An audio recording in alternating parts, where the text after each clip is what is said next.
Welcome to the April 28th, 2025 meeting of the Envision Needham Center Project Working Group. As a reminder, this meeting is being broadcast on the YouTube channel and also via Zoom. It is being recorded for publication and later viewing for administrative purposes. I've not been notified that anyone is recording the meeting, but if anybody is, please notify the chair. It's me. You're going to do so. We'll take attendance. Kevin Keane. Yeah. All good. I think he's remote, but I've tried to promote him and it's not going through, so maybe in the car or something. Present. Lisa Alcock. Here, present. Artie Crocker. Here.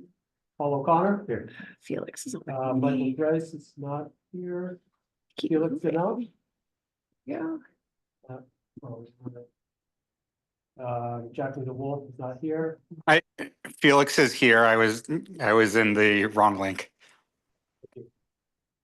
Avery Newton here. Paula Jacobson. Think so. Not here. Diane Nani. Here. Should be all set. I'm here. Great. Hi, thank you. Yes. Okay. So we have a quorum and we'll get to the agenda. The first is the updated and refined concepts and detailed walkthrough. Yeah. Margot is such that. Yeah. Let me introduce, sorry. Karis Lustig is here, DPW, JP Kachaglia, Amy Helton. Sorry, do you want to do like a little reset? Yeah. Margot is here from Apex. Yep. Sandra is. She will be joining us momentarily, probably in traffic. Fairly. And Sarah from Tool Design is Sarah. online and will be presenting as well. Awesome.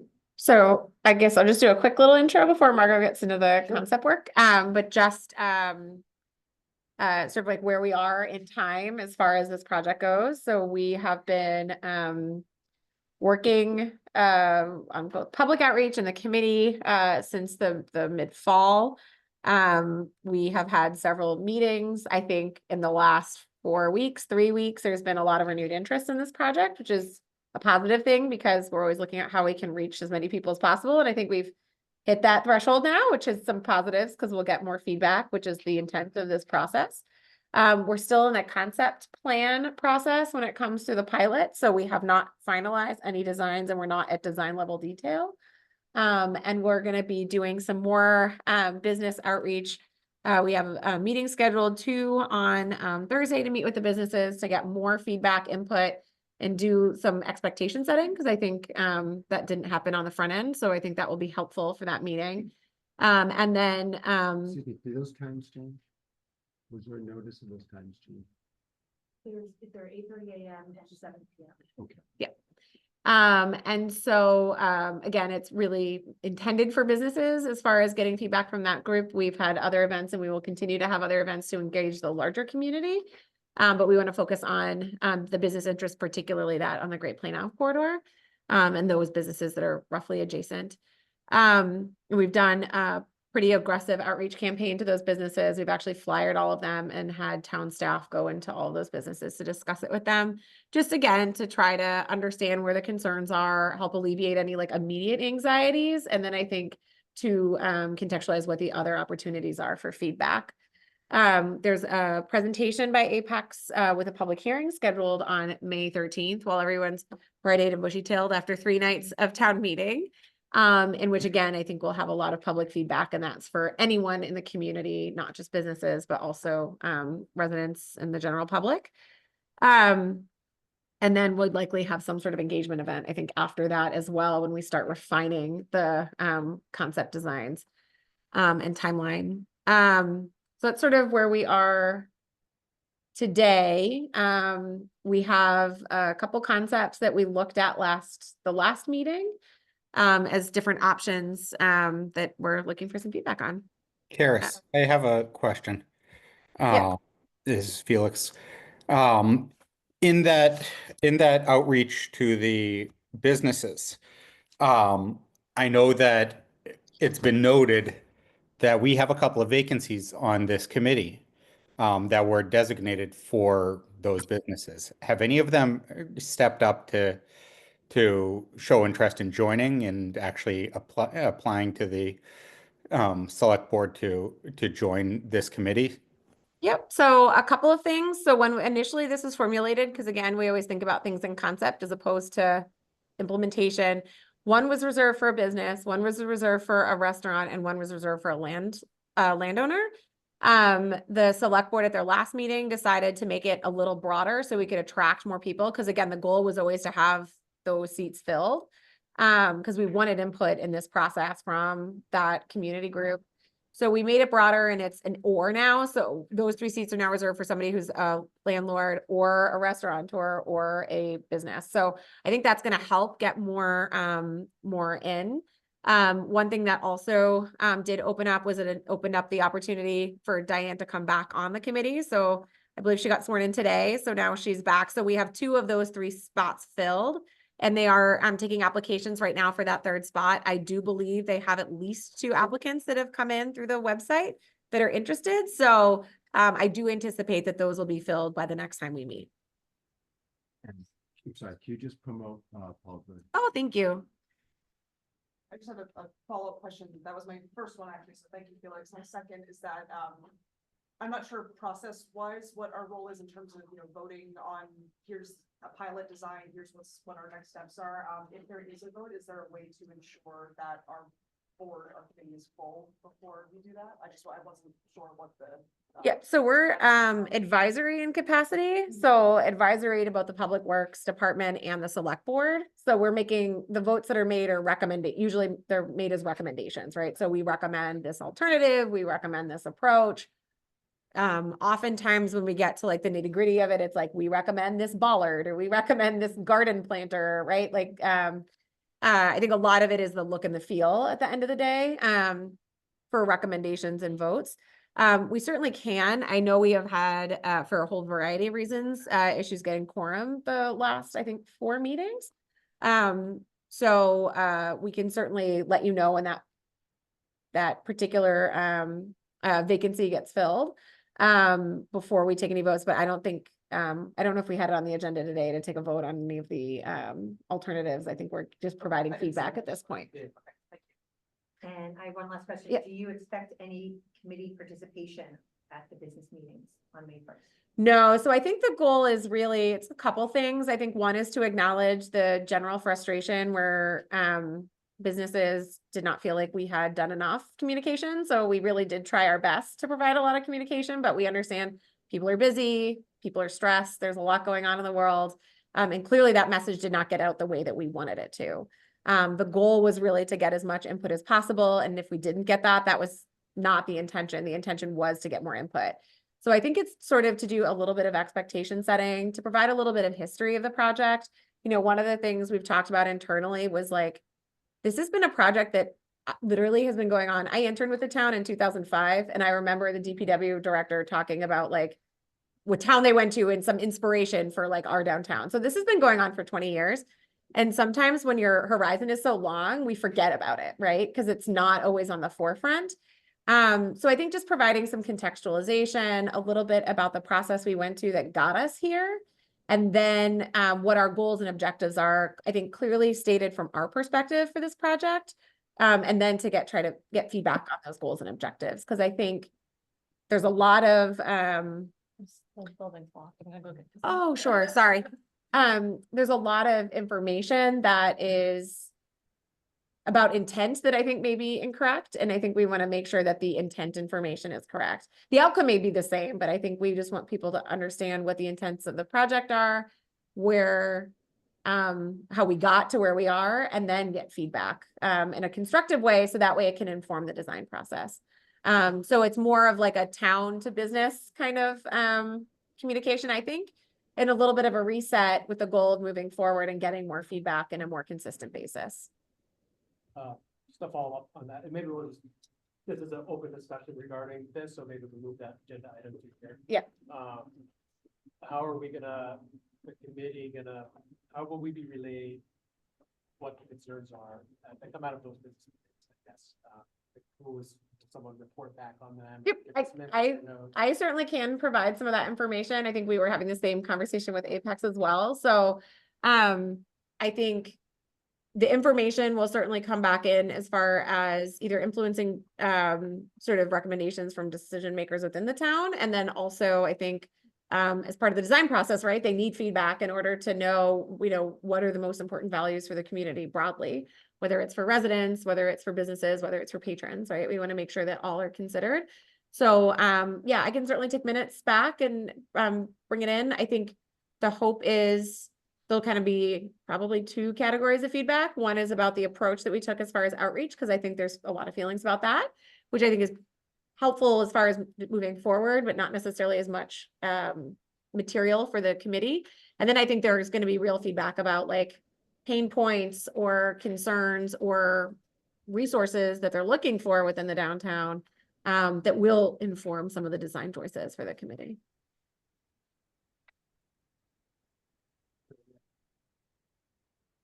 Questions? I think I'm this just going to is unlock kind the of- door so that.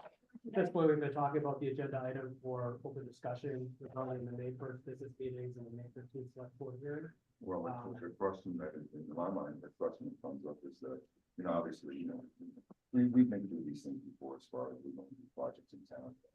Then at some point, more and more information, the more understanding is going on, more people step in.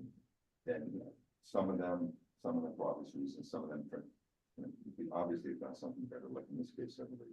So another question is, so we're gonna have some more broader meetings with businesses downtown, some bigger meetings with some select board with one of their chambers or another Powers Hall. So we're gonna get that input, then at that point, I would expect us to then take that and see how that's really gonna influence the project, and which way it's gonna influence the project, and which way it's gonna influence the timing of the project. What I haven't heard is, then we have to I would think we have to set up some meetings to then look at the project again to see what we may or may not have to do. I mean, it's right now the issue is just that people want to be able to hear, be heard, and they have great concerns and what might we have to change because of those great concerns. Maybe not change, we don't know yet. But we have to have a pathway of taking those concerns in and talking about them and getting to a different design or the same design, and then we have to look at when do we have something type of information. That I haven't heard. All I've heard is that we're gonna have some meetings, and then we'll keep moving forward. And so, what I don't know is, are we still moving forward on the schedule as far as when it's implemented? We're gonna step back and say, okay, let's look at what we want to do now from this point forward. So I think there's two questions. One is the design and what the design looks like, and then the second is the timeline. So I think absolutely we're looking for feedback on what the design looks like, and that's what the process has been and what it will continue to be until we start to refine it. And we're not there yet. We're really in that data collection phase. The second thing is on the timeline, which is sort of dictated by two things. One is like, when is it practical to implement a pilot? And then what is the goal of the town under the guise of the select board on how to implement that? So that would be revisited when the select board does meet on the 13th, as far as what the timeline looks like. Our goal right now, the plan that we had was to implement it this summer. Right now, there's nothing that's fundamentally changed about that plan. That doesn't mean it couldn't change. It just means that that is currently how we are building our schedule, how we're building our feedback and communication, is assuming that that's the date. It could change, but that's the date that we have currently. And all of a sudden, other meetings start happening, you bring the other players back into it. Then you say, okay, I'll use word pause. You kind of stop for a second and say, okay, now we're gonna get this other feedback. Now we have to implement from that point going forward, as opposed to, okay, we've had a timeline. Now we have to stick to our timeline and take the feedback we've gotten, try to stay within that timeline. Well, we're still in the feedback period. So we were anticipating getting feedback at this particular time. We were not anticipating be it final design today. Most feedback is a little different than what you might anticipate as far as well, no, it is. I mean, this is a large group of businesses coming in with great concern, which might be more than what we're initially thinking of. So how this may have a big impact on what we're doing, it may not. So I'll say, we met with the chamber month ago, I think. I was actually shocked at the lack of concern that I heard at that meeting. Like, I'll be frank, it was overwhelmingly positive and I was shocked. Like, I was expecting more The chamber- hesitation because change is always a concern, right? the Like chamber's people. Not the businesses downtown, they're not, I mean, the chamber is the Needham, Newton, Charles River Chamber. So I think this was targeted towards Needham businesses, and I know many of them spoke up. So I know that I know many of them were present. And they asked a lot of really constructive questions about the project and the construction schedule and the disruption to their business. That all came out. What didn't come out at that meeting was a concern about the change in the lane configuration or a change in the parking, which I was surprised by because I would think that that would be a natural reaction to any type of change. So. And I'd be happy to share any of the business concerns because I have a whole list here if you are open to hearing it. So absolutely, I think when we get into the specifics maybe around the concept would be the most helpful. Yeah, absolutely. Karis, I can also address the chamber webinar because I was asked to help with that issue. And I made clear that not every business is a member of our chamber, but it was non-member.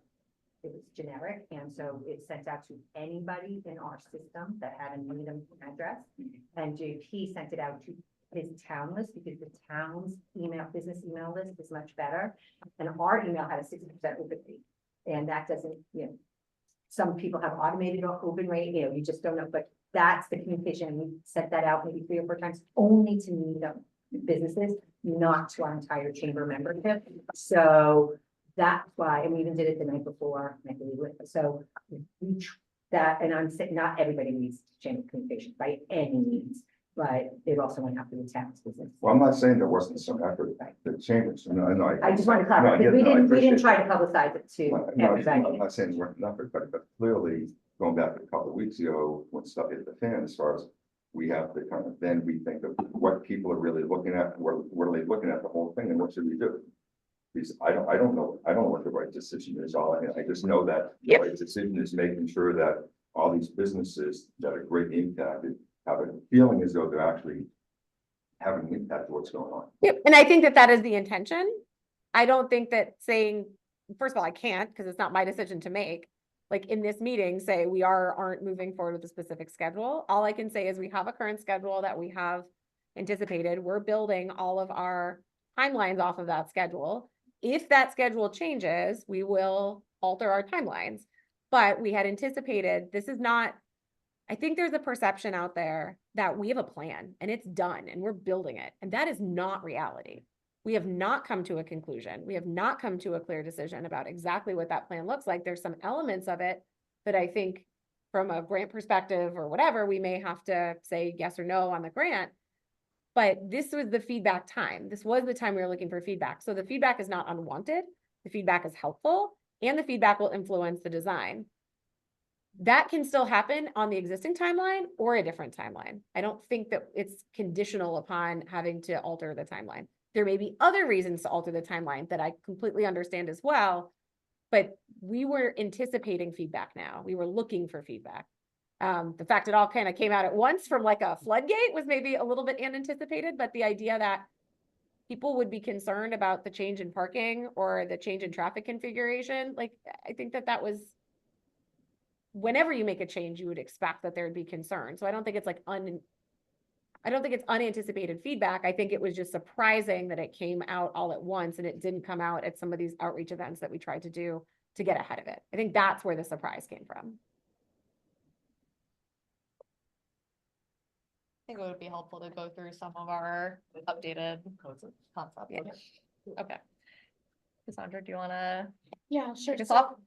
so we just wanted to start off with just a quick recap of our last meeting. So a couple of weeks ago, we looked at 2 high-level conceptual designs that were discussed. And really, we just want to note that those were very much asking and answering the question of, with all of the goals that have been set forth by the town and the community, can this project work within the space that we have? And so looking at the core goals of this project, safety and mobility for all, beautification and placemaking, sustainability and resilience, the answer to that initial exploration is yes, it can all happen within the space that we have, but there are trade-offs. So what we initially presented was a very high level, very broad stroke analysis and assessment of, is this possible? And so from that, we've received a lot of feedback. And in response to that, we have some updates. So some key feedback about the broad initial concepts that we presented. Point of feedback was a request for shade or expressing that was a concern and something that we've heard in the public engagement opportunities as well. Design translation for us in this updated and more refined concept is to provide shade opportunities. In some cases that will be trees, and others it may be structures. Street trees, that's another big call out that we've heard, people wanting, the community wanting more trees. So specifically concerns about the health of the trees, and then also concerns of blocking business signs. So intentional placement on both of those concerns. For traffic congestion, that is something that we really went into in a very technical manner our last meeting. So that is something that we will be assessing. We have assessed a lot, historic traffic data. And then once the pilot is in play, then we are able to really look at traffic congestion in real time. I think there's a 1 week behind for that. Is that, remember that correctly? With the real time data? I'm not sure. Okay. But that is an assessment that we will continue to do and to look at. We also heard specifically from the businesses concerns with deliveries. So whether it's, box truck or larger trucks coming in, needing to offload goods, product, merchandise. So the design translation to that is looking at curb management options. So that would be designated loading zones, possible limited time spaces. That's something, that is something that we would have to look strategically and intentionally at with the town. To just ensure that policy is established and signage is adequate for those. Parking.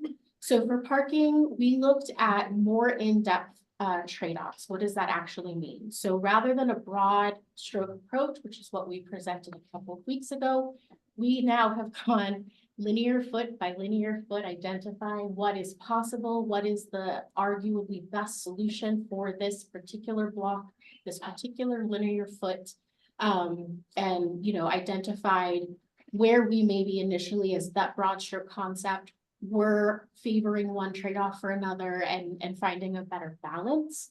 And then for pedestrian safety, so this plan, it's like the previous ones, does implement shorter crossing distances. We also have implemented and are proposing additional crosswalks in addition to the lit lanes. And then flexibility in design. So lit lanes, that is an acronym for light individual transport. Thank you, Sarah. So that could be bikes, it could be e-bikes, it could be additional forms of like micro transit. And then flexibility in design. So we have simplified the cross-section. What does that actually mean? We've simplified what the actual street will look like, and the design throughout the corridor. The initial concepts that we sort of looked at. Can you just leave one of the doors open, please? Sorry, can you just leave? We have to leave the doors open. And also, I'll have so a simplified cross-section just means that we have sort of more intentionally designed and mirrored and reflected design. So core concepts and takeaways. So actually, if we can pull up the plan. Karis, can you I did. He did not accept. Let me try one more time.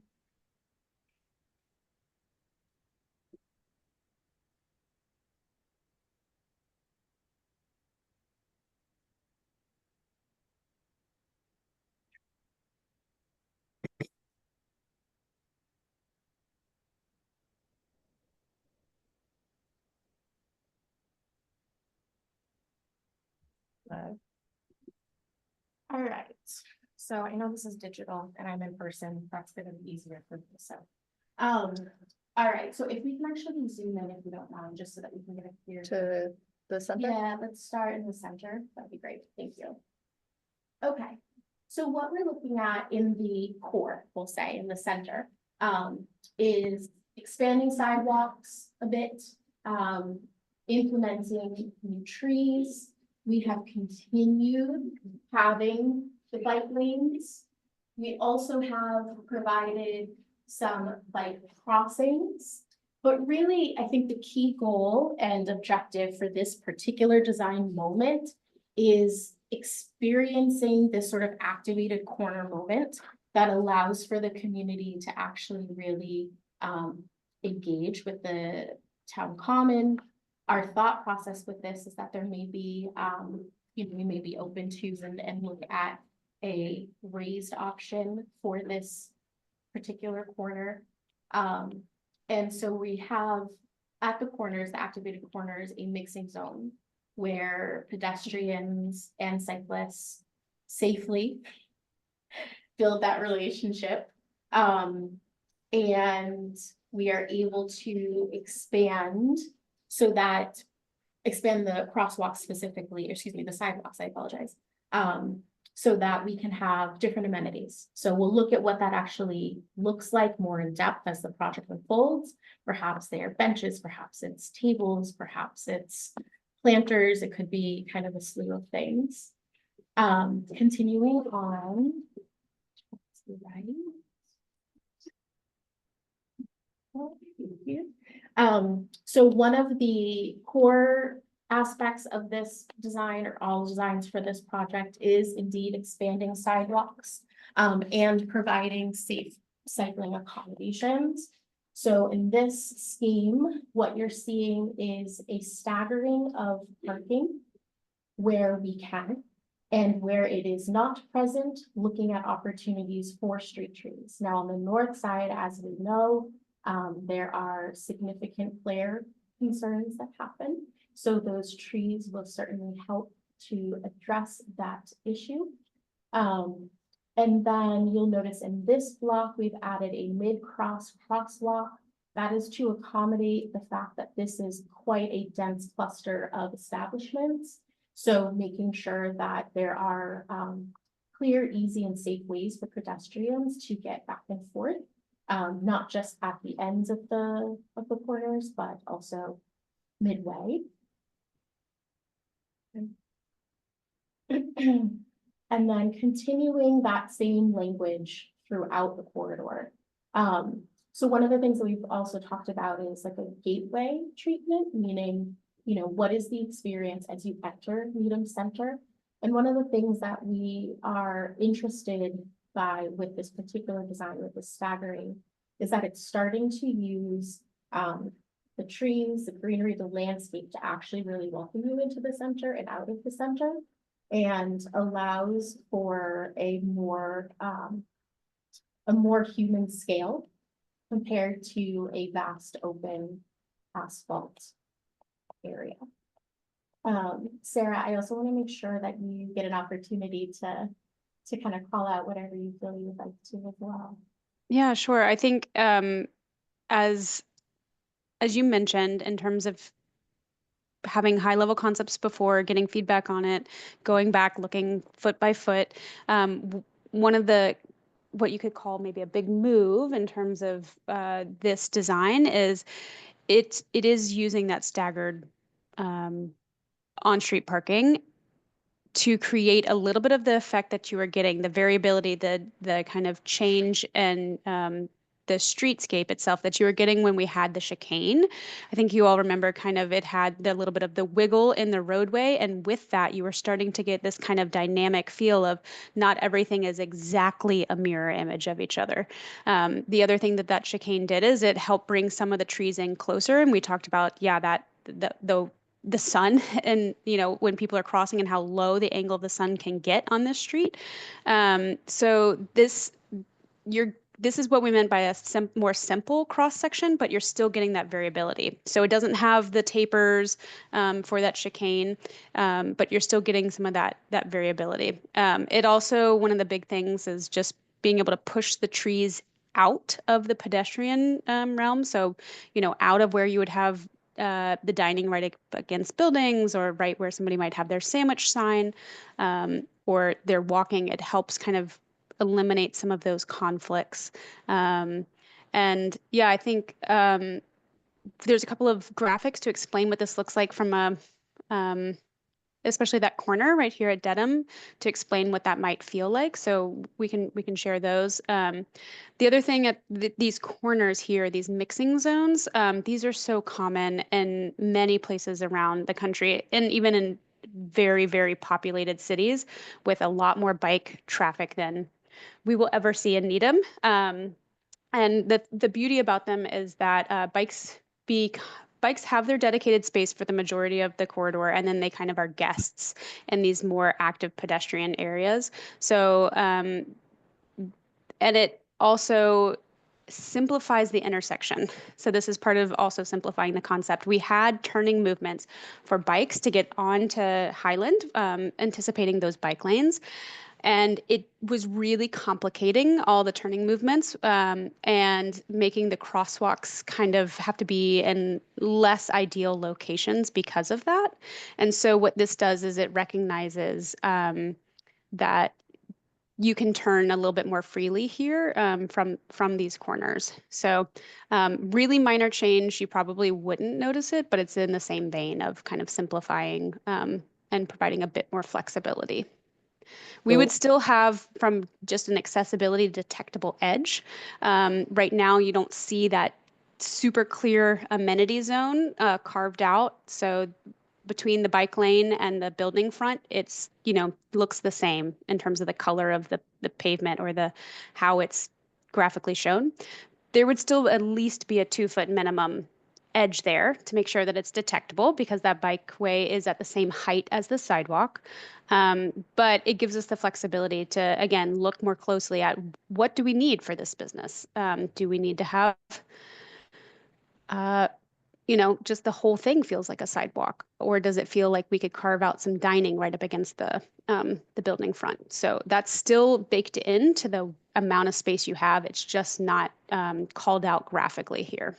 Well, so I admittedly have missed the last two meetings because of work conflicts.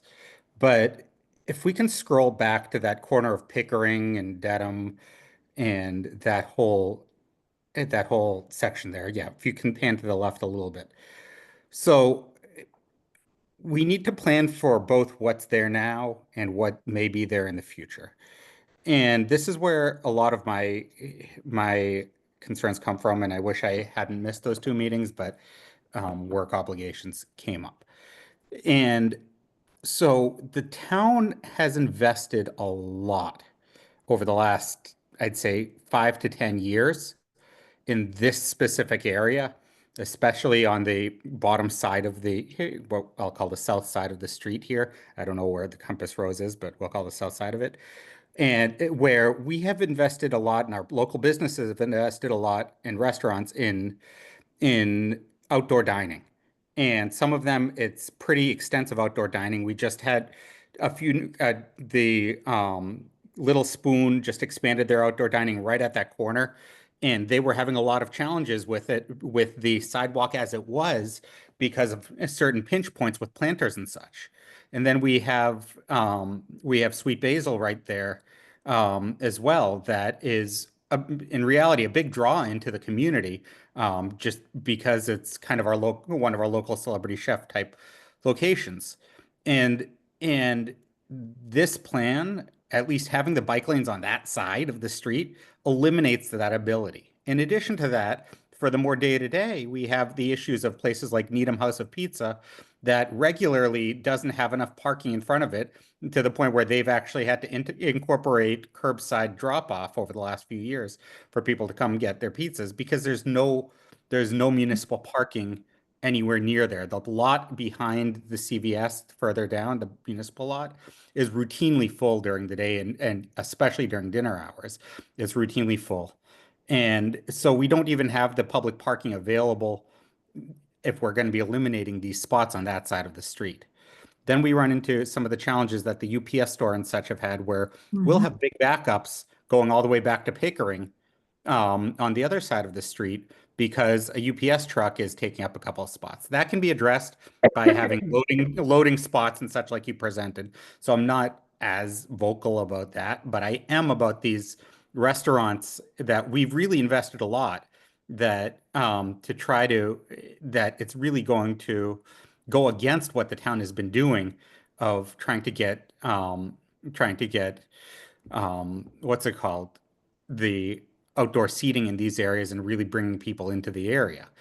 Um, so that's a big concern. I think someone raised another comment on social media, and I don't like to plan by social media, but this was a interesting comment, was that crosswalk, if we're talking about traffic calming, that crosswalk at the corner of Pickering and Great Plain, the first one, really, we consider looking into making that a raised crosswalk for traffic calming um, and getting cars to slow down so that kids, I know I go with my kids, I'll have to leave them with someone at Greenest to go get pizza just because people do speed down Great Plain in that area. And even though Needham Police has pretty good vigilance there, it still happens pretty regularly. Having that raised crosswalk will help with that so that people can actually walk over to Needham House of Pizza, for example, and grab pizza. The town has done a great job with providing nice barrels for pizza boxes and such right across the street there in Greenest Field. And they've done a really good job with making the environment great for expansion of the local businesses and getting people around. But I think the elimination of the parking, the addition of that bike lane on that side of the street, is going to eliminate the investment that the town has made since COVID has started, and it So, just. Felix, can I just, so just a couple things, and I think one of it is it's hard to see scale. So the first I would say is not the addition of the bike lane, it's the amenity zone that reduces the parking. So the bike lane does not reduce parking in Yep. this concept. So that was just a choice of where to put the amenity Oh, zone. but the helpful. bike lane does reduce the availability of outdoor seating. So the That's sidewalk is right. being go ahead. Sorry, so the second thing I was just gonna say is, can you just give the existing sidewalk and what the new sidewalk will be? Because I think one of the goals we have is actually to not have to do parklets where we're putting up temporary Jersey barriers in the right of way and instead relocate that onto the sidewalk. So Sarah, it's hard to see because you can't see where the existing sidewalk is. Do we have an versus overlay plan? Yeah, it's not in this graphic, but. There was a plan, and I think it was on the previous meeting, I think, or two, that there was an expansion of the sidewalk, Felix, so that the removal of the parklets would be incorporated in the expanded sidewalk. And actually, if you look at this design, it actually has more sidewalk or more areas for Little Spoon, and even the ice cream place, etc. There's opportunity for more restaurants to do alfresco dining with the expanded sidewalks in this rendering. So I think one thing that's useful then for feedback is maybe having a little bit of that contrast would be really helpful so people could Yeah, that see would be great. because it's kind of out of scale. The second thing I would Thank just you, say on the Justin and CV Karis. And I apologize again. I missed the last two. No, not a problem. And then the other question was on the CVS parking lot. So one of the things we've gotten feedback on that we know from the parking study is that the signage that we have in the downtown for the permanent parking is confusing. Because you just mentioned like evenings, the CVS lot is the most congested. And in the evening, I would anticipate that most people don't realize they can park in those permitted parking spots that are there because our signage is not great. So one of the things we have talked about with APOX is to make sure that as part of a pilot, we want to do upgrade to our wayfinding signs and our other parking lot signs to make it very clear, A, where they are, and B, how to use them, because I don't think our current signage is very clear on that either. Not that I completely understand not walking from CVS all the way to Needham House of Pizza. That's probably not likely, but I think those are two separate distinct issues that we're hoping will be addressed with this pilot, and I think the question is, or the feedback is, where Needham House of Pizza is that a better location to stagger the parking the opposite direction? So that way you have parking in different locations. And I think that that's a great question / opportunity. Yeah. We're gonna keep something in mind, and that is that we're talking about, having more parking for more seating for Little Spoon and Sweet Bears and the ice cream place. It's actually Sweet Bears, Little Spoon and the ice cream place. In some ways that would be easy to do because they are very low now. So any expansion sidewalk is gonna double that capability. The real issues coming into play is that, again, you're referencing the height of, the Needham House of Pizza now. Yeah. That's a big issue Yep. as far as where UPS, there are definitely some big issues. Yeah. I see some possibilities of maybe something to be done to expand the sidewalks. I can see that possibility. I do have some concerns. I used to bike a lot, don't bike a lot now, but I do have some concerns as far as how much emphasis we're putting on it, how much bike lanes we're going on. So- The raised bike lanes taking up all the space in between the parking and the sidewalks. Couple people walking through the bike lanes. So I do have definite concerns about that. So I think when I look at this entire profile, and we talked about this internally, the bike lanes are 10 feet. Right? 5 feet on either side. Right. But you know what I mean? Like Cool. of this entire right of way, they are 10 feet. That is not the vast majority of the space that's being allocated for any particular use within this space. So while I appreciate there's like a lot of bike lane feedback that we're getting, and obviously that's important, it's not the complaints that I keep on hearing about parking and lane those are happening whether there's bike lanes or not. So I think sometimes when we look at this, don't think of the bike lane, think of that as a people space, right? It's a non-car space. And we're expanding the non-car space, not Paris, just. what is our standard width for a parking space? Isn't it 9 feet? Right. Right. But we're talking about. That is a lane of parking. Except in this particular rendition, if you remove the amenity zone, you could have, that was one of the, you can have parking on both sides and And bike bike lanes. And wider sidewalks. It's the amenity zones that are taking up the parking, not the bike lanes. So why don't we remove the amenity zones and make everybody happier? Because if we're The adding, amenity zones are creating more space for the businesses to have al fresco seating, but then people are going to have to cross the bike lane to Right. get to that. That's why I'm saying if we eliminated the bike lanes for these two sections, added in and moved that amenity zone in, move that amenity zone inward, we could create the additional lane of parking. right. And what I find interesting is between Pickering and the Great Plain Highland Avenue intersection, we're adding a crosswalk because people don't want to walk from one end of the block to the other end of the block to cross the street. But we removed all the parking. So if you park on one end and you have to go to a business on the other end, you're still walking the whole block.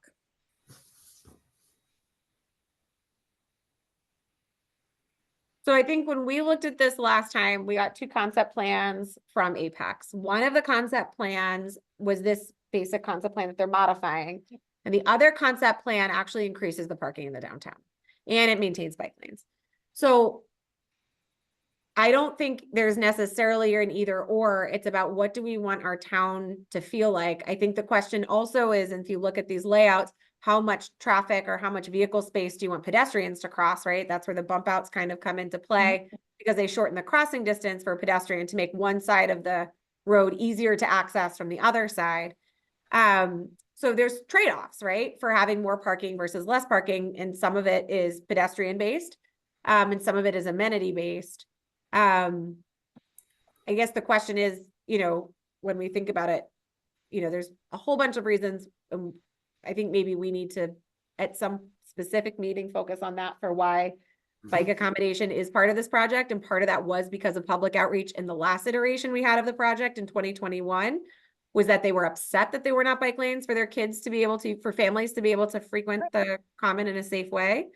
So we've sort of gotten feedback on either end, very passionate and very thoughtful feedback for what people want or don't want. And so it's unclear. That's why I think when I look at this, if you pretend that's not a bike lane and you pretend that's part of your sidewalk and part of your pedestrian amenity, do you have the same reaction to it? I think is really the question. And that's the feedback would be helpful.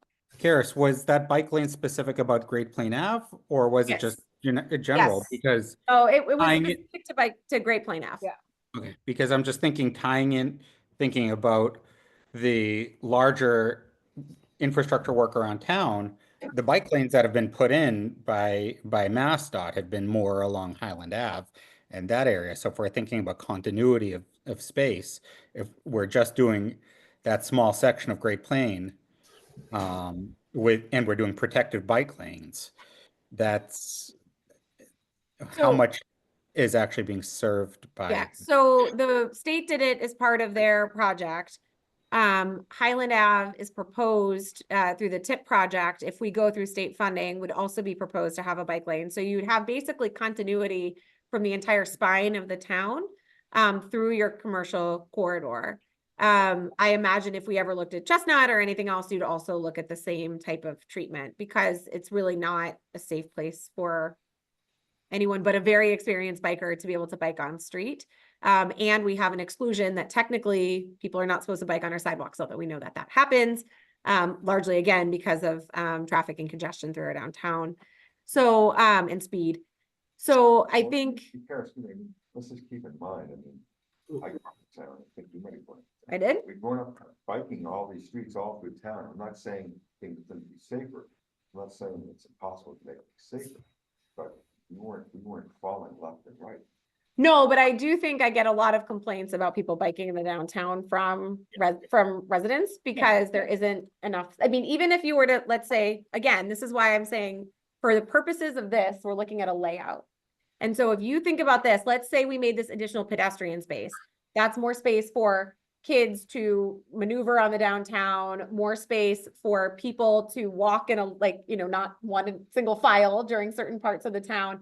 There are other benefits to having more physical space not dedicated to cars, and then think about bike lanes, not the other way around. Well, I can appreciate that. I mean, it would be nice, perhaps that was the design before, it'd be nice to see, you know, what's really gonna make this the best feel possible for people downtown walking around, businesses and how they feel about it. And then, okay, well, what about some bike lanes going down the side where they're parking, or something like that. I mean, something different related to that. Right. So we're absorbing all the space. And you know, we say it's only 5 feet, but we're absorbing, that's a percentage wise, that's a huge percentage of real estate taken away from possible parking, possible lane, or possible space with people walking. So that's huge percentage. So one of the things I'll say when I was again, we were looking at this project 20 years ago, was like this lamenting that we couldn't fit in street trees. We didn't have any amenity space because our sidewalks were so congested, and we were so intent on keeping the same layout.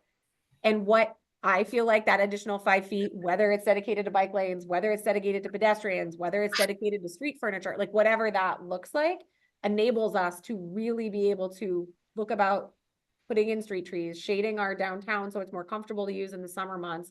Like, I think there's a whole host of reasons, as well as, to be frank, we'll even talk about stormwater, because that's not part of the pilot, but there'll be a lot more places to deal with stormwater because we'll have more physical space. The more space that you dedicate specifically to cars, the less space you have for other things. It's a zero-sum game. We only have this specific right of way that's very tight. I think, again, the technology has changed a little bit. When we initially did this project 20 years ago, you did not have e-bikes. You did not have e-cargo bikes. You did not have families, you know, other than the very strong, muscling in with their kids in the same way that they are now. So I think there is sort of, and we have a lovely downtown where it is walkable from a lot of parts within the community for people who live here. And it's certainly bikeable for even more. So it gives some accessibility. What we heard when we did the original design, which was basically keep it as it is, was that we didn't feel safe walking across the street with our kids, which is what I think Felix just expressed, because of how the crosswalks are configured and how wide the road is. We don't like the intersections. They take too long in order to cycle through pedestrians. So you end up with either people jaywalking, or you end up with just really hard to, it's a long distance, particularly if you're following some of the kitty cornering that we have teed up ourselves. And they just felt like it was basically creating like a river between two different areas of Great Plain Ave, whether it was for vehicles or for pedestrians. So we did get significant feedback on that project, enough that the board at that time, which is not the current board, decided that they did not want to move forward with the existing project. So again, when we look at the concept plans, I think we have to look about the things that are fungible are curb, like what happens within a curb line and what happens outside a curb line. What's within that curb line is once you like build it, you can't change it, right? So not saying you would, but let's say you build a bike path and nobody uses it, well, you just redo it and now it's more of your sidewalk, or now it's a planting strip, or now it's outdoor dining or whatever. Whereas if you put your curb lines in the way they are, you're done. That's dedicated for cars, that's dedicated for people. Those are just two different spaces. And I think one of the goals of this project was to improve safety for pedestrians. And we have had vehicular on pedestrian accidents in the common and a not uncommon basis. And we've had fatalities in our downtown. So I think addressing that is part of it. And I think things like raised bike lane, crosswalks are great. It's just, this is a pilot. So obviously that's not, the pilot is for temporary fixtures, and would help. But I think the crossing distance is certainly one of the struggles that we have in the downtown. And however you tighten up those crossing distances, it will have an impact on the right of way in some way or another. We can certainly, in the race crosswalk, there's certain crosswalk spots we can absolutely make safer, and we certainly should make safer. I don't think in looking at this, I don't think we should say, well, look at it pretending those bike lanes are actually pedestrian spots as well. Would you have the same adverse reaction if they were pedestrian spots that you do if they're bike lanes? It would be probably a different reaction, but it would be a different animal. It would be a completely different animal because it probably wouldn't look like one. So the reason I say, and again, I'm just dealing from an infrastructure perspective, right? It's not a hard thing. Once you build up your curb line, because these are raised bike lanes, right? They're not at they're not like, it's not like a curb and then it goes down and then another curb. So once you construct it, the changes are simple versus when you construct it with the changes you can't modify, right? When you start laying in curb and you start laying in drainage, you're done. That's like a fixed right of way. Versus when you have the ability, when you've actually built it and you've said, this is the space for cars and this is not the space for cars. I think that's the way we have to look at it for the purposes of the pilot in particular, because we're trying to figure out what works and doesn't work on the pilot aspect before we do something like do permanent curb lines, and really make those and deal with all the underground drainage, which is less interesting for this particular group, but a large percentage of the cost of the project. So I think that looking at it two ways, because I do think that there is a community that is interested in having bike access through the downtown in a safe way. But I also think the question is, how much space do you dedicate within your downtown for pedestrians and people, and how much space do you dedicate for cars, and where's the trade-offs? And that's what I think we're trying to look at with this, this particular pilot.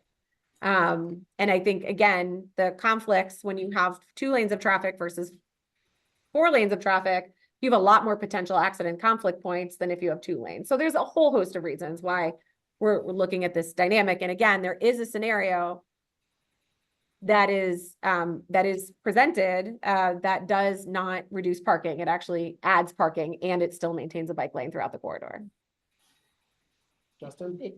I want to confirm one thing. I know that it's my understanding, and I've heard it from a few sources, but there is more funding availability when you have multimodal design, when you have bike lanes rather than just, so, and we do have to look at the fiscal reality of this project, that we, complete streets and, some of the MassDOT programs that, require bike lanes in order to be eligible for certain grants. So we do have to look at that, because I don't think the reality is we can't bootstrap this on our own with all the other things that this town needs to do. So we're going to be relying on grant funding, and some of those grant funds require multimodal design with including of bike lanes. So I think we do need to be cognizant of that as we look at this project.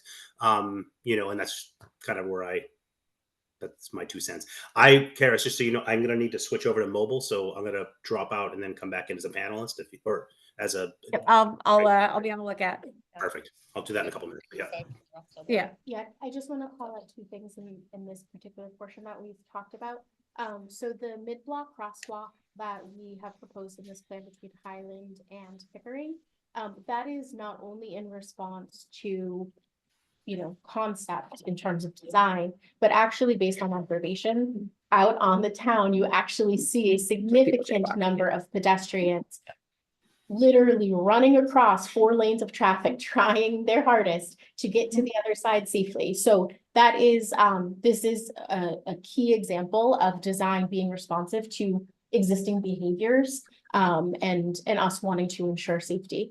And the other thing that I want to say and just note about the particular crosswalk on the western side of this little snippet here, closest to Pickering. So we observe and have received the feedback that there is a lot of unpredictable vehicular behaviors in that particular stretch, specifically when cars are attempting to turn left and they are blocked or slowed down in any way. And we see and have observed and have received the feedback that many times other cars will weave or speed around. So in these cases specifically, you'll notice that we're actually bringing in the roadway where those crosswalks are. That is a very intentional strategy for visibility for pedestrians and for the cars and vehicles to see those pedestrians. It's a very different experience when a pedestrian is behind parking compared to immediately in front of. And then also just the sheer act of decreasing the road and bringing it in also makes an impact on driver behavior. So I just want to note those things. And then also it is not represented here because we just kind of combined it all and took the approach of this is all sidewalk. But the amenity zone is actually not where the trees are shown. That is actually green space, which could, conceptually be altered to be additional zoning for, whatever we may want.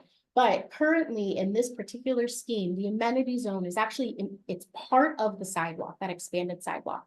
And if you zoom in really closely, Marco, you'll all see these little dots. For scale, that's a human. So this is actually showing you what that space could be. And I just want to jump in to say that, so that space can be used for the trees, green infrastructure, stormwater management. It could also contain bicycle parking, right? So you don't have very many bike racks. That's something we keep hearing about. Don't put it in the spot where pedestrians are going to be right near businesses. Take it out. So it's right next to the bike lane, which is great, but it's in a wide enough space that they can actually maneuver and get a bike on a bike rack or a scooter on a bike rack, or I don't know how people lock up one wheels, but maybe they can get their equipment there and then just keep the pedestrian space free of that. Pedestrian scale lighting, we'd want to keep it on the essentially on the side of the bike lane that touches the sidewalk so that it's consistent and it's not flowing in and out to follow the curb line itself. And so that's where you can start to think that that amenity zone right near right where the sidewalk touches the bike lane, it's going to have the lighting. It could have the banners from the lights. It could have planting. Even at the ground plane, you could have low scale plantings, or you could have benches. That's where we're starting to think, how wide should that really be? Are there some places where you want to keep it at the 2 feet minimum because you want to have an 8-foot sidewalk just for people to pass each other, 2 couples to pass each other side by side without having to, go single file. So I think that's where we're at right now, trying to figure out what needs to go right on that edge of the sidewalk and the bike lane, recognizing that capturing some of this space really helps mitigate kind of concerns we've heard about trees right up against businesses and obstructions of signs, and trees being able to grow healthy without having to be pruned on one side. So there's a lot of advantages to being able to capture some of that space and move trees and things like bike racks and into that area. Sorry. What?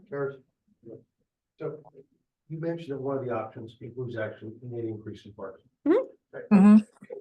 Can we see that? Do we have the numbers of the total spaces in the street? That'd be very helpful, because I recall last time when the downtown redesign was done, there was actually some parking added, I think, on Chapel, right next to the Needham Bank. It wasn't there before. It would be enormously helpful, and maybe for the people who are very concerned, as I am, just to understand What does the option look like for dance parking? Where is it? How many spots are we talking about? So one of the advantages of the going to 1 lane versus 2 lanes is then you create additional opportunity for parking, right? Where there's currently 2 lane leading up to an intersection. So that's where the additional parking would be. It is on the Envision Needham website, although it's a little hard to read. It keeps on flicking to the next page when you try to zoom into it. I think it's like the dynamic Yeah. feature of the Yeah. site. But we could, and I believe the last time we talked, they had a list of how many parking spaces are there, how many parking spaces were under their old plan. I assume this is slightly different than that. And then how many parking spaces were under the other one. And I think it was like a net increase of 6 parking spaces. It'd And be that very helpful to have that So- very visible. Yep. So people can look at and look at where they are. Yep. Because I understand only the delivery, the issue of being able for people to park quickly on the street for short visits is important. And I understand why losing that's a problem. So, having to see where those all are, I don't think versus people appreciate it before you did the last one. You couldn't park next to the main bank on South Street, and now you can, and that's pretty close. But without seeing numbers and the pictures with it, you're getting a lot of people understandably Yeah. concerned. So I think we need to see it and have those numbers. I think we're trying to focus on getting buy-in on the core concepts of the project before giving specific numbers of parking spaces, because as we've shown, trade-offs can be made in terms of the number of trees or the number of parking spaces. And it's not that this project can only happen with a net decrease of X parking But that's spaces. kind of what people have heard, rightly or wrong. So being able to show the option that says, one of the ways this could look is it would have, we currently have this many. One option is it could go up to potentially that many. People need to have that number. Even if we decide ultimately, or the select board and everybody else decides they want to change that, that's fine. Sure. But right now, nobody can see that. All they hear is, oh my God, parking's going away. They know that. Right. They need to see it. Okay, they need to see the option. How many spots do we have now? How many could we have?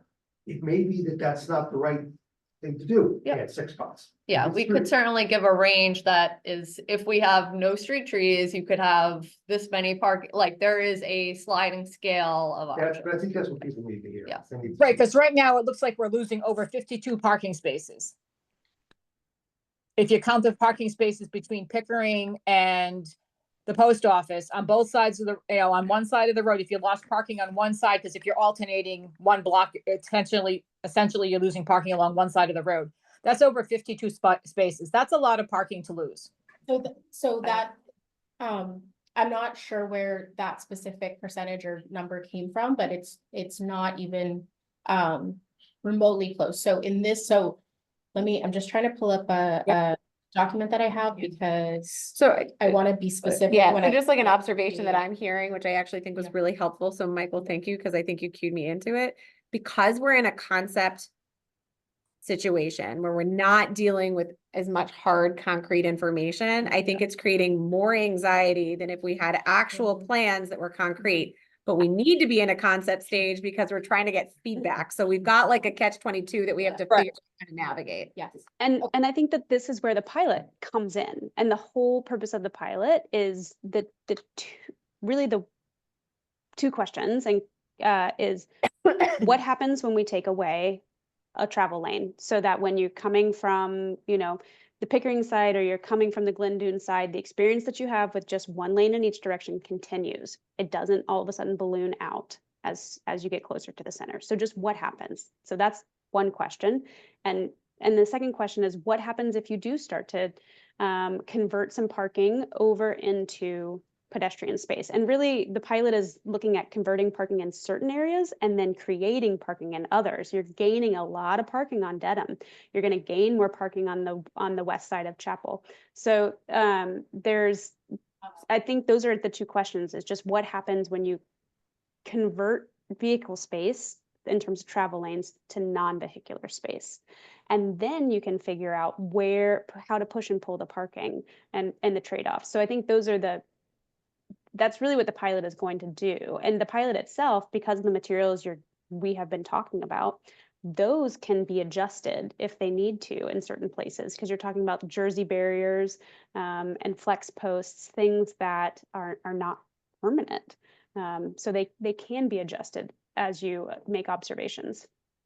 Did you pull that up, Cassandra? Yeah, so the numbers Yes, that can you let Justin in, by the way? Yep, thank you. the parking numbers that we can concretely speak to. So the existing on-street parking spaces within the project limits, there are 102 standard parking spaces and 1 ADA compliant for a total of 103. We look at that existing on-street parking space, all of the spaces, the 103 spaces. There are 8 total that are UVC non-compliant, meaning that the UVC guidelines, which most states have adopted, would require for those particular 8 parking spots to be removed. That does include the 1 ADA compliant spot as it is now. Mhm. In addition to that, the existing parking does not have any PROAG spaces, which is the elevated ADA compliant requirement that is being pushed. And that is actually in the last meeting, somebody asked me, when we're talking about ADA compliant parking spaces, do we also need to have like a adjacent space next to it? And these PROAG spaces do require that. So it's actually 13 feet wide per space in addition to additional length.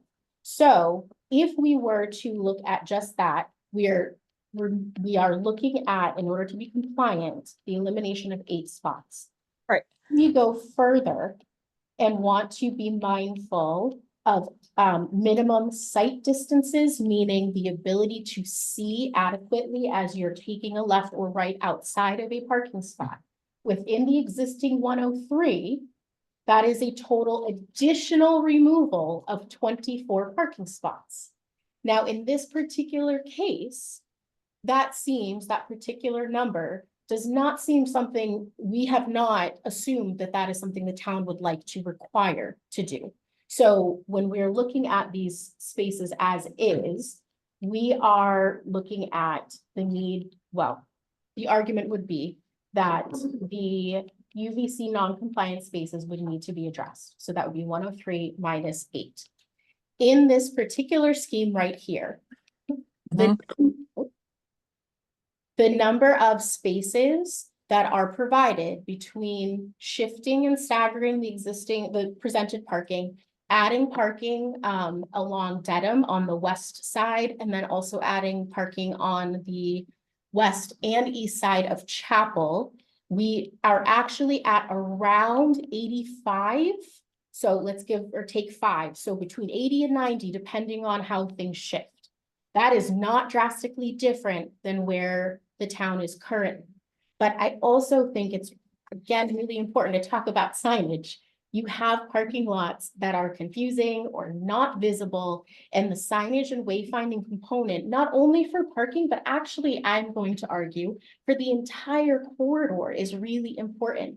And I think it's something that can really help to address parking concerns, address the ease or lack of ease at which people can find parking, and also just elevate this to a true destination. And when we talk about these trade-offs, like, that is something that really has been at the core of this project, is creating a wonderful destination for visitors. If it's just about cars, it's just about parking, and it's not about that human scale or human experience, once you're out of the car, that is our design argues, that is a disservice to the community, because people want to be in beautiful spaces.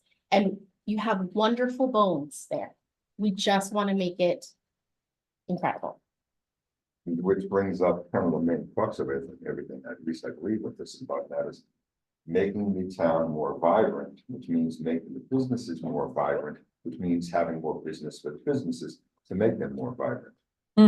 Obviously, there's been a concern about that from the businesses as far as the reduction in the traffic going through town. Obviously, we want the traffic safe. We want it slower. Raise sidewalks. We'll make it slower. With 2 lanes of traffic, though, that could be problematic.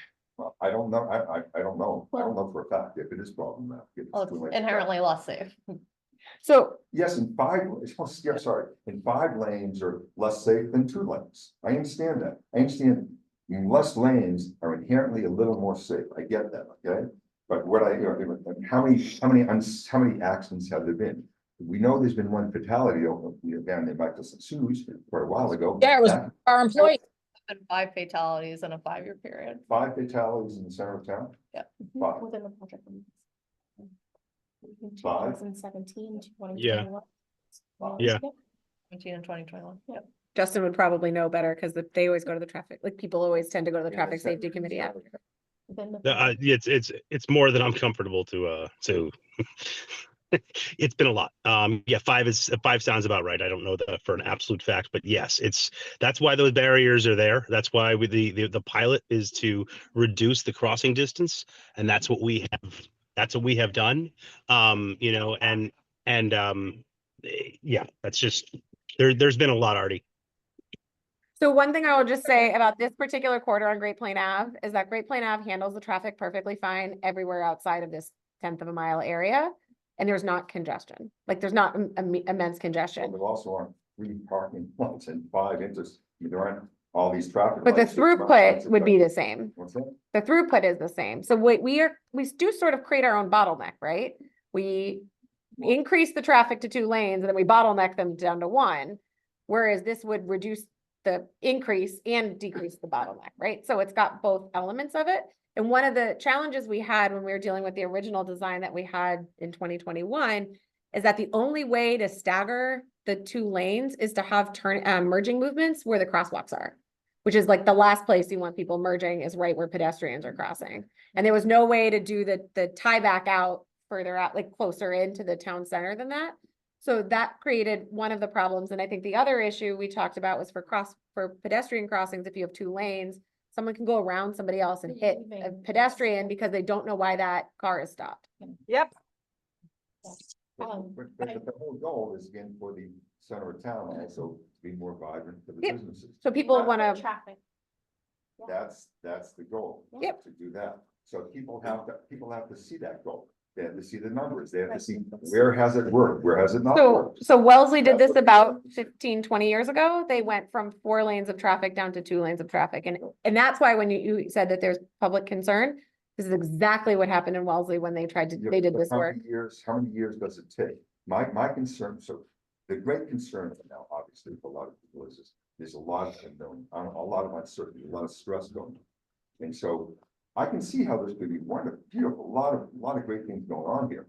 But there needs to be time for that to be accomplished. How much time is going to take to accomplish that goal? And the business is going to have to foot that time to get that goal accomplished.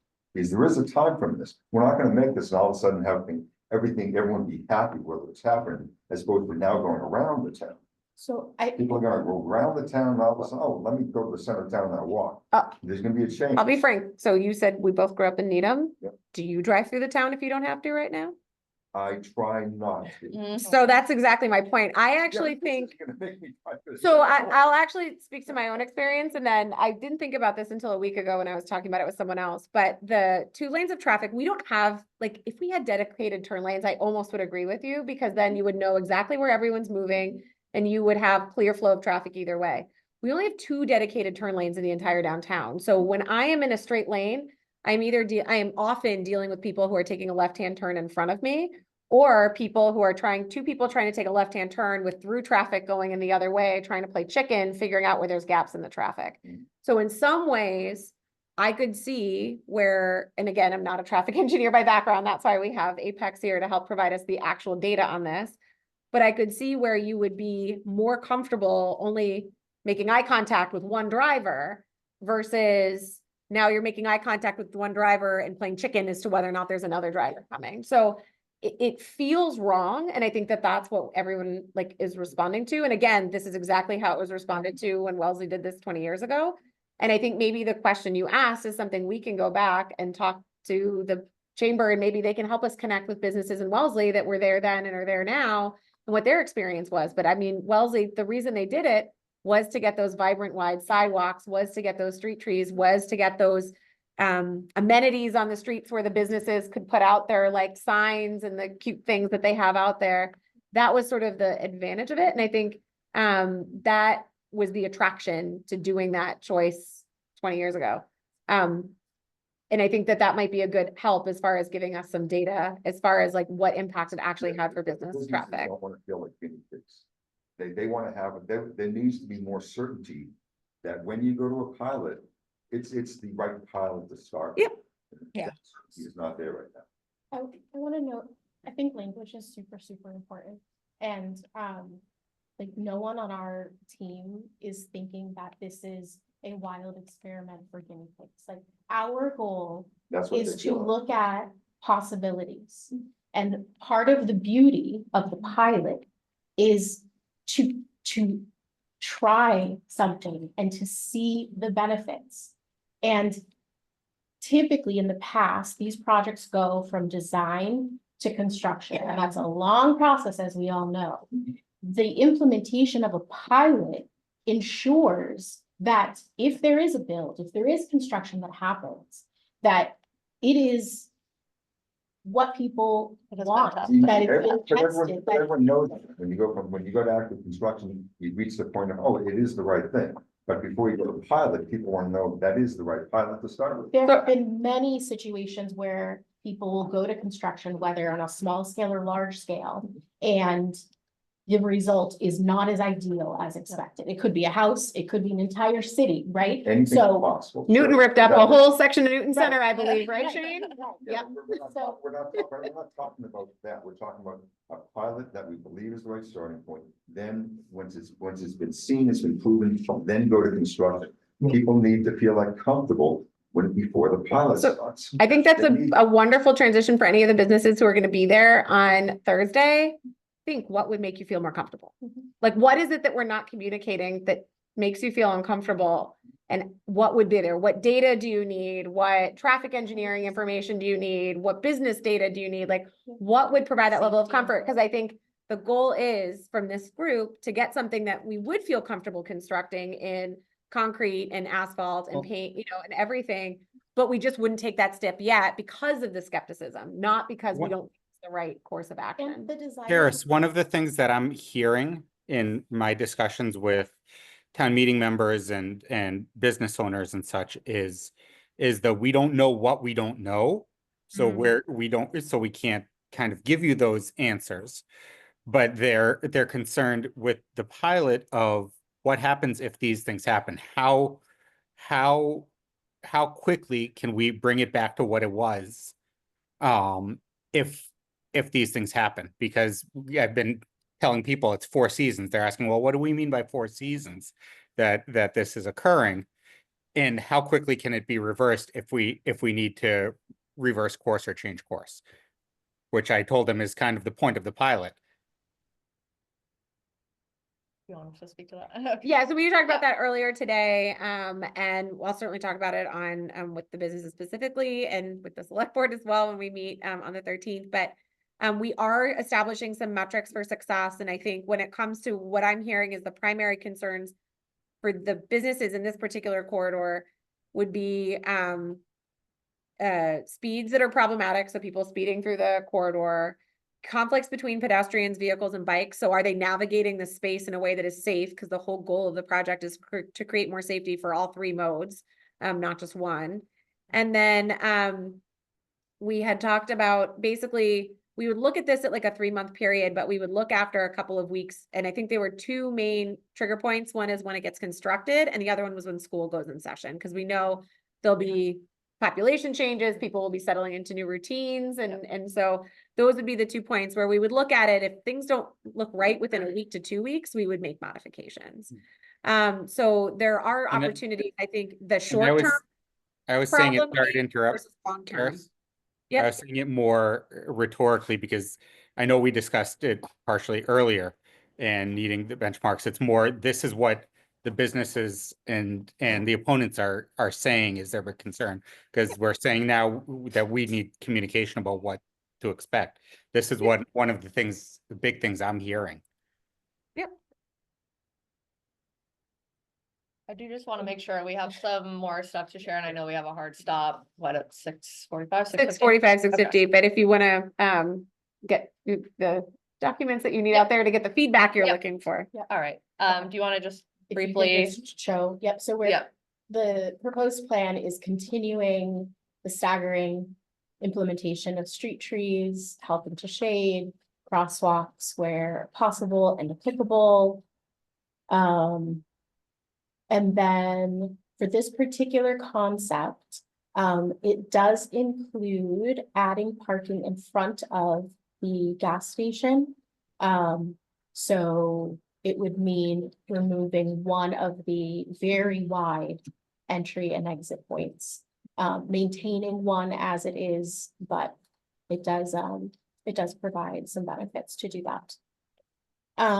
Okay, so Want to go to? yeah. I know that there are key concerns and components of the project. I just actually, can we go to the recap slide for a second? Or sorry, up. And there we go. while you're doing that, I just want to chime in to clarify that it's keeping 3 of the entrances at the gas station. It's just taking 1 away out on GPA. I appreciate that, thank you. Yep. Okay, so with this refined concept, again, going linear foot by linear foot, we're looking at staggered spacing, which means a natural gateway to the center, identifying, hey, you're in a special space now, this is unique, this is important. The activated corners between the true center, so Chapel and Chestnut, to Highland and Dedham, community gathering space opportunities, actual design will be to be determined, but this plan allows for us to expand one existing and implement a new, which we'll go into in just a moment. It gives way to curb management strategies, as we talked about, and then the lit lanes provide safer options for pedestrians and cyclists. And then public art opportunities are also to be determined, but this plan certainly, we would love for that to be included. So, yep. Okay, so the enhanced experiences. So these are the 2 particular areas that lend themselves in the scheme to really be able to provide a unique and hopefully wonderful experience. So in front of Town Hall, we know that there's been a lot of work done. The question will become for us, if you don't mind just getting to the next slide. You know, if that block is elevated and that sidewalk is even further expanded, does this allow for, and will it encourage opportunities for the community to gather within the street, right? We can see if there's a special holiday, 4th of July event, whatever it might be, perhaps the town does block off traffic within that section. A flush and elevated block allows for a fully accessible area for the community to engage with. Yeah. And it means you can have pop tents on both sides of the quote unquote curb because there's no grade change. Yeah. And then area number 2, so this is just a initial concept that we came up with.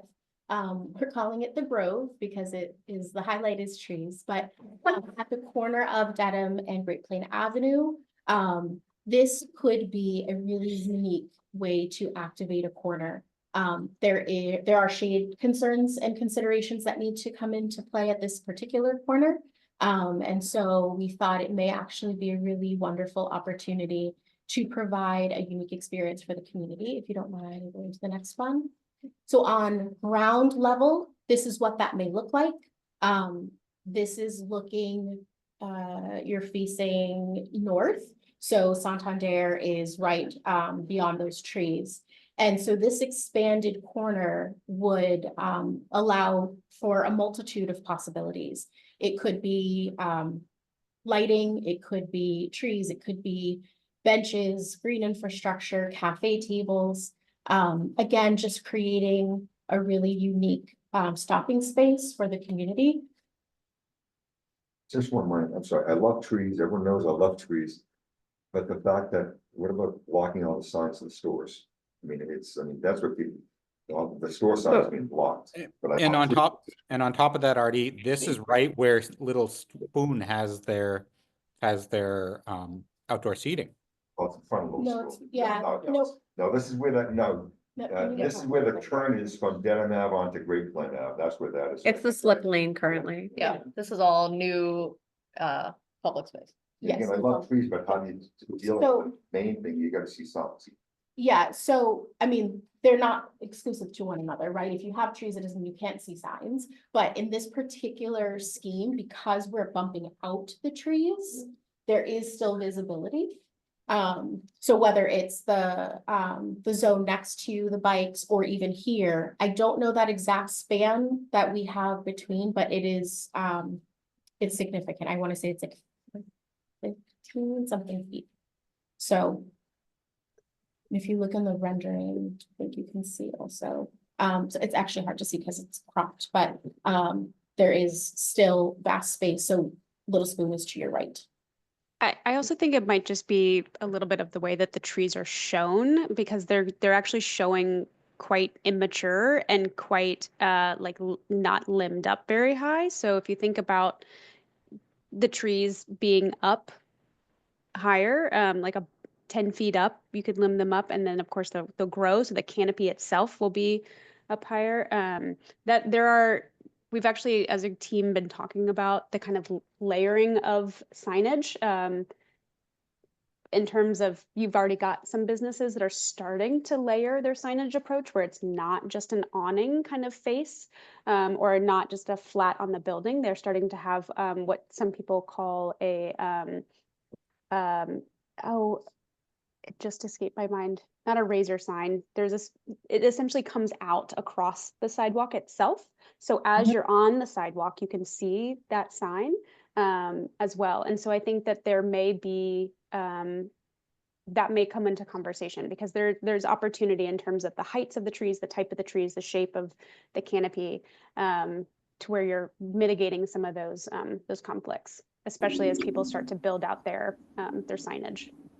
It's called a blade sign. Thank you. That's, yes, yep. Kind of see the signs on the other side of the street as well.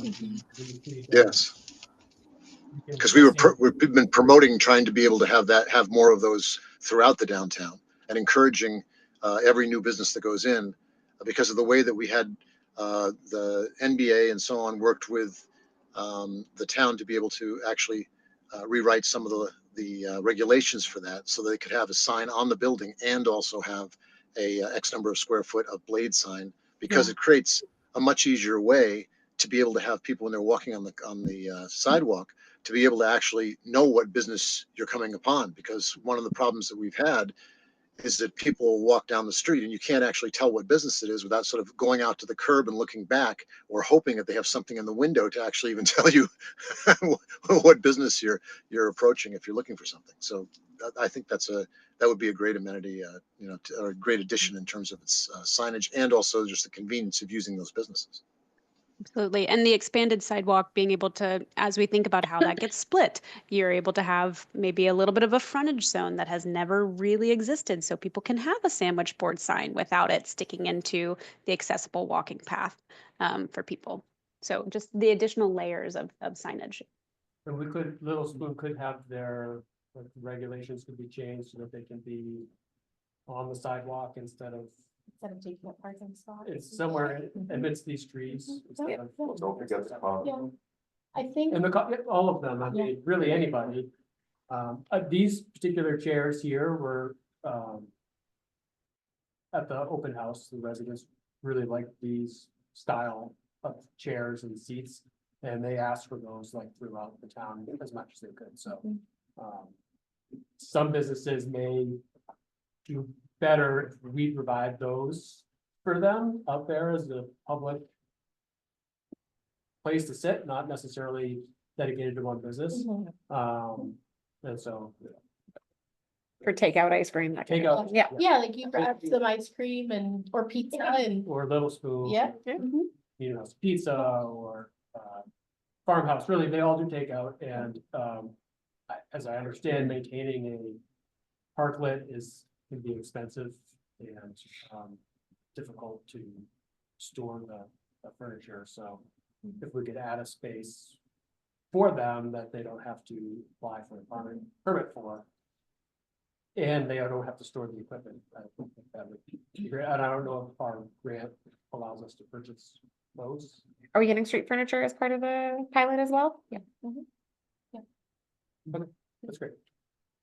When I think of general charm and quaintness of a space. I also think that having displayed signs would be a really lovely touch and element to the environment.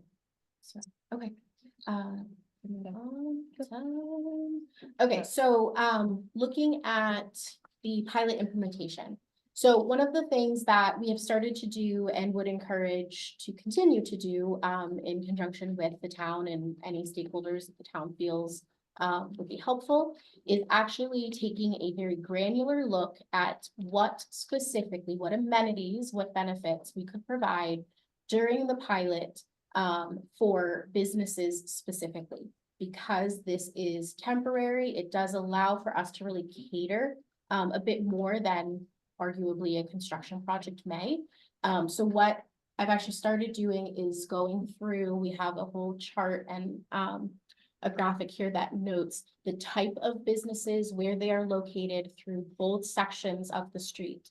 So for example, we may come up with a placement and policy concept where we say, okay, we meet with a business that is a dining establishment. We may ask, what is ideal for you? Do you love the idea of benches? Do you love the idea of bistro tables? Do you love the idea of planters and such? So we can really, with this pilot, be able to tailor and respond appropriately. I know from observation and just being on the ground that there are a lot of kids who frequent the boba tea place. And so that has been a specific call out of safety concerns because bikes are being left on the sidewalk. So perhaps that's a space, for example, that we are able to put a bike rack. So taking this really granular approach again, like linear foot by linear foot, what can we provide? We've started to just break down into the categories that I've broken them down into so far are public gathering space, so town hall, professional services, dining establishments, personal care and wellness, retail establishments, and then financial institutions. So that those 6 categories I was able to kind of like to look at and group. And so really what we would recommend and like to do is for the pilot implementation, be really specific and strategic and respond to the conditions with businesses. So next. Would you, at these 2 meetings, like ask them for that specific feedback? I don't know, like they're probably going to be against most of whatever, but it would be good to get them to say like, well, okay, if you're actually going to do it, we want tables and chairs, or we want planters in front of us. I think the goal is to ask, I think a lot of the questions we've been asking in some of these other feedback sessions are like, what do you like about the existing downtown and what would you like to see, right? And I think that that's part of that question. And again, we've talked internally about, right, what are the values? Like right now, technically speaking, we are not allowed, businesses are not allowed to put any infrastructure on the town right away. I know that's happening, right? It's happened since COVID and we have not called that back, but technically speaking, that is not supposed to be there. And a large reason is because we have such a narrow narrow sidewalk that the space is really at a premium.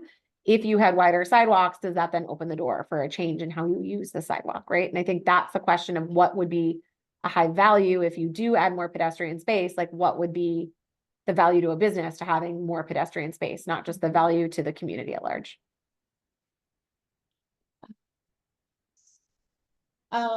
And so in terms of strategies and solutions, so what we are looking at and recommending is for pilot implementation, if the concept that is landed on calls for example, street furniture, the pilot will include furniture. Shade, so shade structure when possible. If the concept plan calls for a street tree, obviously that's very different. So we'd be looking at plantings and planters when possible. So the lit lanes, we would use barriers to mark off for cyclists and mobile humans on wheels. Wayfinding, we would like to, and we would encourage, signage, temporary signage. And then special considerations, we would address, individually, if there's a particular corner or particular, area that we're looking at, we would address those on one-off basis. Yep. Right, correct.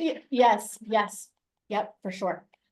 More challenging if the plan or when the plan calls for lighting or green infrastructure or those PROAG ADA compliant parking spaces. Those are far more challenging to implement in a temporary solution, so it's unlikely that those will be tested, but certainly designed for the concept. Excuse me, the parking spaces on Liberty Way, do they set the ProAg parking space, like, could we move them over there? I would have to look, I would have to have our team Yeah. look at that. We can take a I look. don't, I, It's so flush, I believe. And it's so with the space. ProAg space, and Sarah, actually, you may want to speak, you can probably speak better to it than I can, but it's more of it's a width concern as well. Oh, a Garrity Way is in Garrity front of, Way is in yes, front of okay, so the flush does help, but it is not a ProAg space because it does not have the 5-foot buffer. Is that correct, Sarah? I couldn't catch the what would help, but So there are existing handicap spaces in Mhm. front of town hall. Mhm. So the street or the sidewalk is there, it's all flush, so Yep. that I think is fine. But the additional 5-foot zone that's required, right, the 13-foot width. yeah, on the common, right on that side is the common. Yeah. That block, between the two main intersections, your right of way actually widens up to its widest point. And so that would be the best place for ProAg spaces to go in the long run for sure. During the pilot, we would have to look at what flexibility we have. I think that it could fit there, or honestly, we potentially on the south if we get really creative with what the transition between the bikeway and the parking looks like. But generally speaking, you do have the space for a 13-foot wide.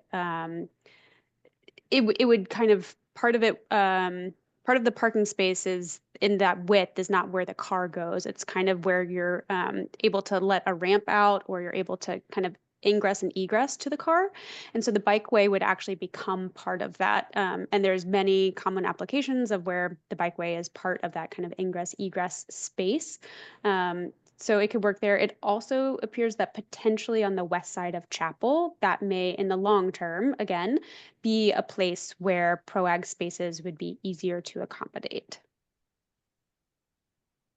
And these strategies and solutions all within the predefined budget for the federal grant dollars allocated to the pilot? So these specific, what we're looking at here are like precedents. So these are like, we could include signage, we could include street art. So yes, that would be, that is. You all have a part of it. budget. Yes. That Yeah. has to be Yeah. worked within. Okay. Yeah. Just some more examples. Yeah, so parklets, temporary ramps, bistro tables, street art, curb extensions. I know at the Needham Business Alliance a while ago, we talked about the possibility of having poles that could hold a banner. And I don't know if it was a safety issue or not, but to advertise the harvest fair or any sidewalk sales that we might be having. Was that ruled out, or was it? I can speak to that a Okay, great. little bit because that actually came up in the original design that Yeah. we had from 2021, where we had gateways coming into the town on both sections with these large poles, and we were going to put banners on them. So there's a couple of concerns that came up when we got feedback from the public about that particular design.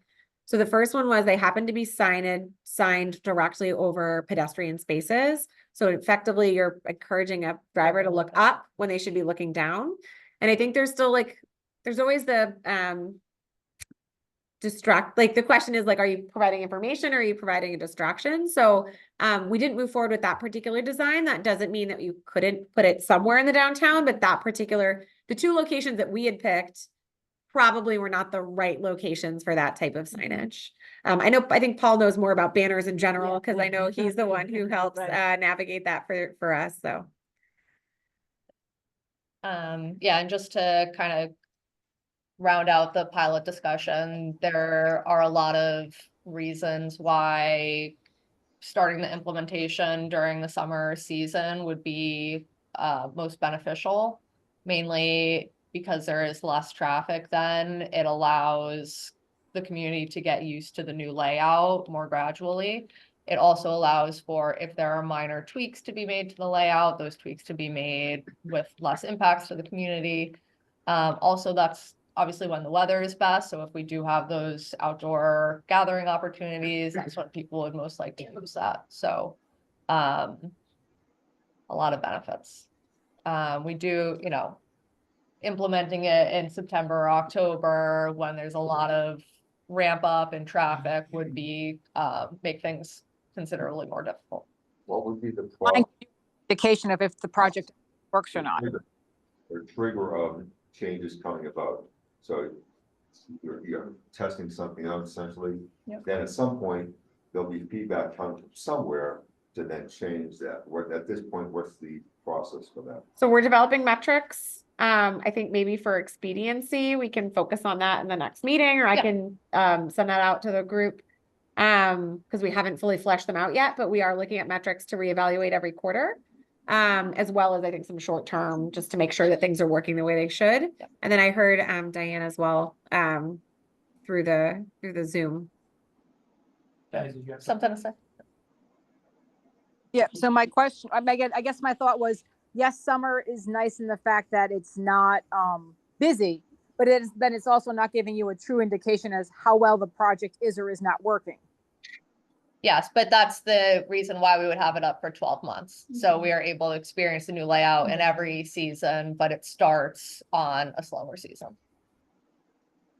It may take some people some time to get used to it, and so having some people used to something they're not used to, or they haven't driven around in a while, a couple months to start that before school starts, and then everyone comes back, and then at least some people, have it on the news. So getting ahead of that before it comes. When it starts. There's gonna be every time we make a change, there's gonna be difficulties with compliance and the people figuring out what these things are, so.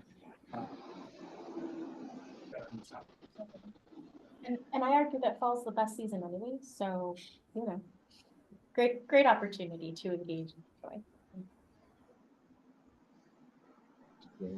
Yeah, the motion. Your favorite. Okay. Get through the agenda. Okay. The time. All right, so. Second, okay. Any discussion? Hearing none, we'll take a roll call vote. Kevin Keen, Yes. Paula Jacobson. Yes. Michael Bryce, Yes. Artie Crocker, Yes. Avery Newton, Yes. Lisa Alcock, Yes. Chair votes aye. Nope. Felix, Yes. Paul, good, Yes. and is that everyone? Diane. Diane. Yes. Yeah, the meeting's adjourned. Thank you. Thank you. Thank you. Thank you, everyone.